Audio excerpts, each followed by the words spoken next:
रात गई बात गई का मतलब मुझे तब समझ में आया जब मेरे पति ने खुद डेमो दे के समझाया। मतलब रात को हमारी कितनी भी जोर से लड़ाई हो जाए, महाभारत हो जाए, महासंग्राम हो जाए, कमरा एकदम रणभूमि बन जाए, उसको सुबह याद ही नहीं होता कि रात को हुआ क्या था। हमारे ओपिनियंस नहीं मिल रहे होते, हमारी थिंकिंग नहीं मिल रही होती है, हम मतलब सब खत्म खत्म, मतलब दी एंड, अब नहीं रहेंगे साथ में वाली स्टेज आ जाती है। मतलब कि लड़ाई का लेवल वो होता है कि एक दूसरे के साथ रहने के बाद भी एक दूसरे को ब्लॉक कर देते हैं। वो लेवल होता है लड़ाई का कि तुम्हारी शक्ल ही नहीं देखनी है मुझे।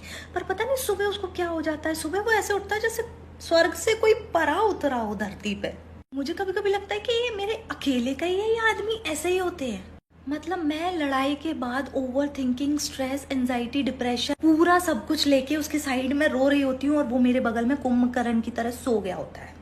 और सुबह उठ के वो इतना नॉर्मल बिहेव करता है, इतना नॉर्मल बिहेव करता है जैसे रात में हमने लड़ाई नहीं, कीर्तन किया हो।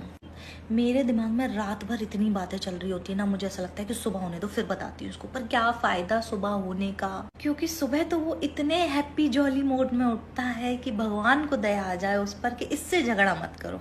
और उठते से ही बोलेगा, अरे तुम अभी तक वही बात लेके बैठी हो, छोड़ो ना, अभी रात गई बात गई, खत्म करते हैं। मेरे कहने का वो मतलब नहीं था, तेरे कहने का जो भी मतलब था, मगर मूड और रात तो मेरी खराब हो गई ना।